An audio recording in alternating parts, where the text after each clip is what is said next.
It's the final countdown, 3 days until polling day and the most important general election in decades.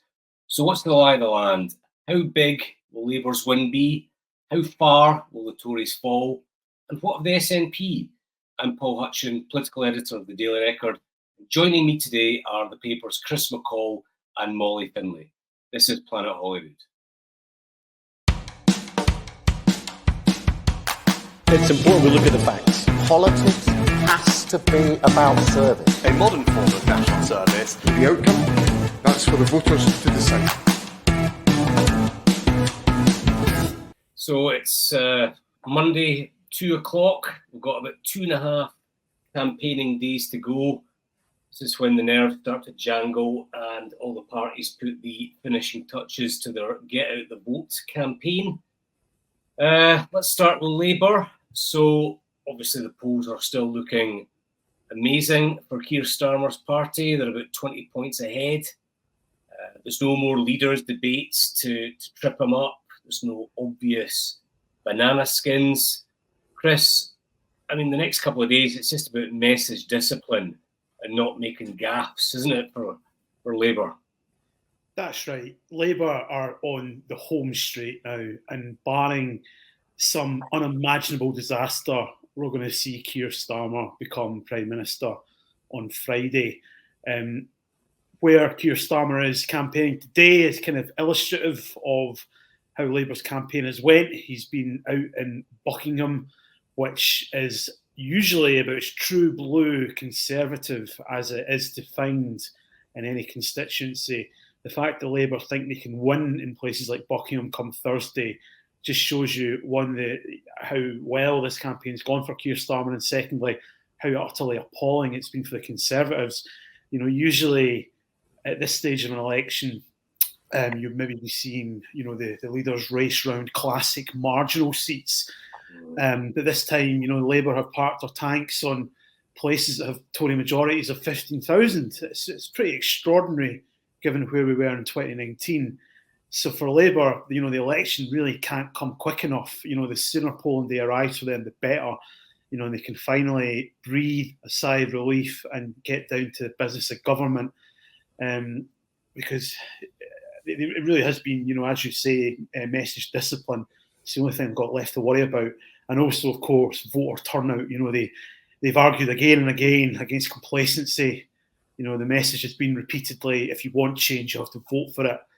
The last thing, that they want, and they will still be a bit worried about, is that people think it's a done deal and then don't actually bother to go out and vote on Thursday. If you want a Labour government, as they say, you've got to vote for it. You can't do that by sitting at home. But right now, I mean, if you're Keir Starmer, you must be feeling pretty confident about things. Molly, I genuinely thought at the beginning of the campaign, when polls showed a 20-point lead for Labour, that it would narrow and it could be quite a tight election. I thought it might narrow to about 5, 6, 7 points, even reducing Starmer to leading a minority government, ensuring they didn't get any sort of majority. But the opposite has happened. I mean, we've had, Sunak launching the campaign in the rain, the D-Day fiasco, one crisis to another, and then the poll lead went from about 20 to 25. Now it's back down to where it was at the beginning of the campaign. And are you surprised that it hasn't been closer? I mean, did you expect it to be tighter race than it's been? Maybe at the start, but I think as this campaign has gone on and there has been disaster after disaster for the Conservatives, it's not surprising that this hasn't narrowed back down as people might have expected. I think it's just been one thing after another for the Conservatives, and Labour must be screaming with glee. As you guys say, they're on the home straight now. They just need to avoid any massive disasters. So I wouldn't say that I'm surprised due to the disaster that has been the Tory campaign. And it's like, obviously the record came out for Labour last week. There was a couple of Sunday papers back in Labour at the weekend. There's another daily paper coming out today. I suppose, like, the theme of the campaign, Molly, has been the inability of Sunak and his Tories to get any sort of momentum. In fact, what they're doing is they're just regularly shooting themselves in the foot. I mean, can you recall a poorer election campaign than the one that the Tories have run? Certainly not, and certainly not one that I was eligible to vote in. I think this has been pretty historical, actually, especially with the betting scandal coming out. That's never happened before, not in the middle of an election campaign, not so many people, and actually it ended up being across so many more parties than just the Conservatives. I think this has been quite an unprecedented election, I guess. We've not had something like this before.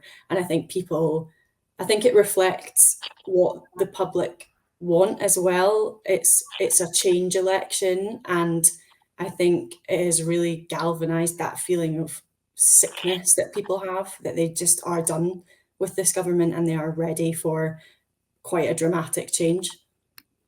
Chris, I mean, you and I have covered a lot of elections, and Labour have been useless in most of those elections, whether it be the Scottish Parliament, Holyrood, whether it be Scottish Parliament or Westminster, humiliated for over a decade by the Tories and the SNP, and yet now they stand on the precipice of power. Do you kind of sense in your conversations with Labour people that they still can't quite believe what's happening to them after everything they've gone through? The trauma of the Corbyn years and the 2019 election, to come back and to be where they are just now seems extraordinary. Yeah, and I think that's absolutely right. And having spoken to one senior Labour campaign member last week who could just about remember 1997, but certainly wasn't old enough to vote then, there is still a sort of feeling of, is this really, really happening to us? And I think it's important to look at Labour's campaign in 2024, which has been criticised by some as being overly cautious, at times even downright dull. But everything that Labour are doing now is a reaction to the disaster of 2019 and other election losses before that. This is what, the very safe campaign messaging, the very stage-managed events that Labour have been putting on, they're all a reaction to a decade where almost it looked like they were facing an existential crisis, and people were openly questioning whether Labour could ever take power again. Even when Boris Johnson was returned as Prime Minister in 2019, people were openly talking about another decade at least of Conservative government, Labour being out of power till potentially the 2030s.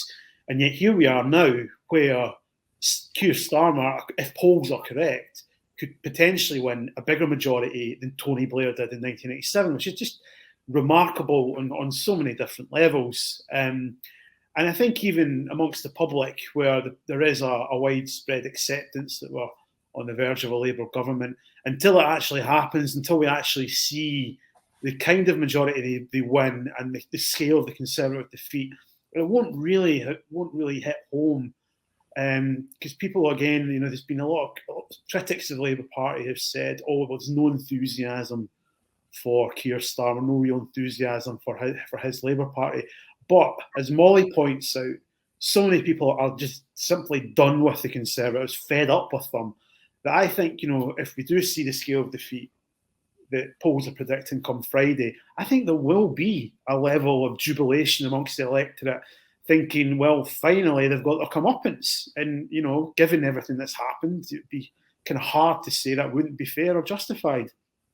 The thing is, well, Chris, that Labour will have some sort of honeymoon period, but it won't be a long one because the economy is still in a difficult position. You're looking at interest rates are high. Expectations on them will be high as well. And if you look at other bits of the world, like France, for instance, where progressive parties fail to deliver on people's basic priorities, they then tend to move to the far right, as we're seeing in different countries, even in America under Trump. So, Labour have got to be careful. I mean, a large part of this majority that are going to win on Thursday and Friday is going to be a backlash against the Tories rather than genuine enthusiasm for Keir Starmer. So he's going to have to use this majority to actually do good in the country. He's going to have to do it to transform the economy, rebuild public services. Otherwise, he's going to leave himself open to a difficult election, the one after Thursday. And absolutely, sorry. And the problem for the Conservatives is going to be if they're not either the party in government or the opposition, they're not going to be putting on that front of unity, which is going to be opening up doors for factions of the Conservative Party to open up extreme right-wing factions for people like Suella Braverman, Priti Patel, who, you know, might think that they're in for a chance of a potential leadership bid in the future. So that is something as well that the Conservatives are going to have to bear in mind if people do eventually get over the honeymoon period of a Liberal government and look towards the right again. I think elections like this, game-changing elections, are about changing the country, changing public opinion. It's not just about political strategizing, because if everything's just a political game, then eventually you lose that game, and the other side, when they eventually regroup, wins. So this is about, you know, building long-lasting change that's accepted by the other side.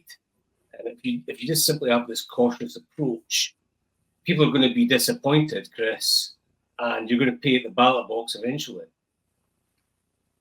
Yeah, no, absolutely. I mean, I was just going to say, I met Rachel Reeves, the Shadow Chancellor, last Tuesday, who will more than likely become the first ever female Chancellor of the Exchequer at the end of the week. It's often a fact that it's kind of been buried in all the other things that have been going on, but that in itself will be an historic moment. Rachel Reeves herself said, you know, this is a position that's existed in one form or another for 800 years, more or less, and never had a woman do the job before.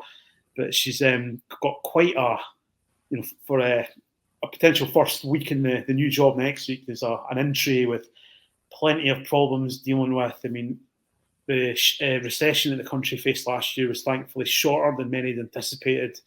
And as Rishi Sunak will remind everybody, given the chance, the economy is gradually improving. Wages are rising faster than inflation for the first time in a long time. And maybe, just maybe, in say a year, 18 months' time, Labour might find itself with a bit more money to play with than it had maybe anticipated. However, that's a very, very big if. You know, we shouldn't overestimate the very challenging economic situation that a future Labour government will inherit. And then that's not even to mention the geopolitical outlook, for want of a better way of putting it. You know, as you say, Paul, the elections in France, we've still got another round of voting to go there, so we don't know exactly how the cards will fall, but it certainly looks like the right in France will make progress. And, you know, what the National Alliance are looking at there is this is a launch board for Marine Le Pen to become president at what I think would be the fourth time of asking when the presidential elections in France happen in a couple of years. So it's a very, very volatile outlook there. You know, it's Keir Starmer has, you know, some very, very choppy waters to navigate through. I mean, I do think, as you suggested, that the public will give Labour the benefit of the doubt in the short term. You know, they will appreciate many of the challenges the party faces and the messes it has to clear up aren't of their own making. And I would expect the Labour government to remind voters, you know, who's to blame for a lot of the domestic issues. And they'll dine out on that for about a decade, you know. Remember the chaos that the Conservatives left us with. Molly, see if you're Rishi Sunak, I mean, how do you approach the next few days? I mean, clearly, in public, you still have to say, I'm going to be Prime Minister after Friday. I'm confident I can win the election. And yet, the Conservative Party is ploughing resources into seats where they've got a majority, like 20, 25,000. So clearly, it's a defensive game trying to hold on to their safest seats, i.e., they know they've lost already. I mean, it must be a pretty dismal time for them. Absolutely, but I'm not surprised that he's sitting in the chair on the BBC saying that he will be the Prime Minister come next Friday, because he can't say otherwise. You know, it would be admitting defeat before the battle's even started, and it wouldn't look good People in his own party wouldn't support him for saying that. It doesn't look good for candidates who might still hold their seats for the Conservatives. So he is still trying to hold up that front as long as he can, and I'm not surprised. Just on the SNP then, obviously the 2019 election, I think they won 49 seats. Labour won a single seat, but the opinion polls now suggest, as they have for some time, that Labour will be the biggest party, maybe winning between 25 and 30 seats. The SNP may be losing about 30, falling to about 18. Chris, do you think that, clearly a lot of these races between the SNP and Labour are tight, and if there was some sort of narrowing in the final few days of this election, those numbers between the SNP and Labour could change. But do you think that Labour has done enough in Scotland to hold on to be the largest party? Are you expecting them to come first? Well, I mean, I always pay attention when it comes to polling to what John Curtis says.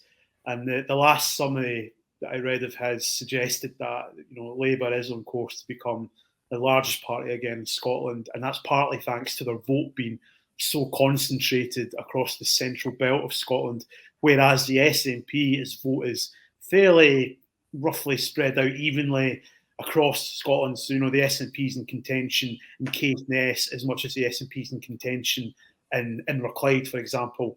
But just on mentioning Inverclyde, I mean, that's a good example, sort of case study to look at.